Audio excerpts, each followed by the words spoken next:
Ted by for এই যে Helal তুর্কিত Surma sandwich খাওয়ার লাগে।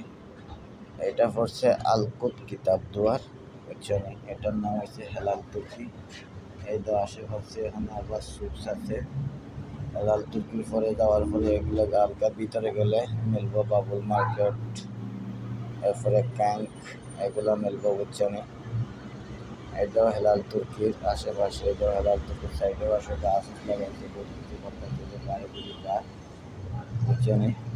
তো আর কি বলবো, ওমানের মানুষগুলা কীরকম কষ্টে আছে, কীরকম জিন্দগি কাটাতেছে ওরাই নিজে জানে, আর ওরা একমাত্র আল্লাহ জানে।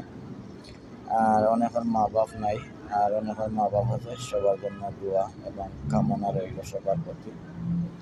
আর আশা করি সবাই ভালো থাকবেন, সুস্থ থাকবেন। আর আপনাদেরকে একটা জিনিস বলছি, বিদেশে এবং প্রবাসের মাটিতে যারা আসছেন সবাই নিজের জন্য কিছু রাখবেন। সবগুলা বাড়িতে দিবেন না, লাস্টে বাড়িতে গেলে গিয়া যাতে ঠান্ডা লাগে এবং আত্মীয় স্বজনের কাছে চাওয়া লাগে, এইরকম কিছু বলবেন না, সবাইকে বললাম। আর এই দুনিয়াটা খুবই কঠিন, দুনিয়ার জায়গায় দুনিয়া ঠিকও থাকবে, আমরা মাটির মানুষ মাটি হয়ে যাব, কেউ ভাববে না।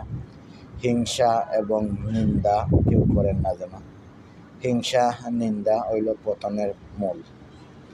যার প্রতি হিংসা করবা সে কিন্তু কুফে পড়তো না, তুমি নিজে কুফে পড়িয়া মারবা। তো এটার নাম হয়েছে প্রবাস। তো সবার জন্য আমার দোয়া এবং কামনা রইল। আর টেড বাই ফর।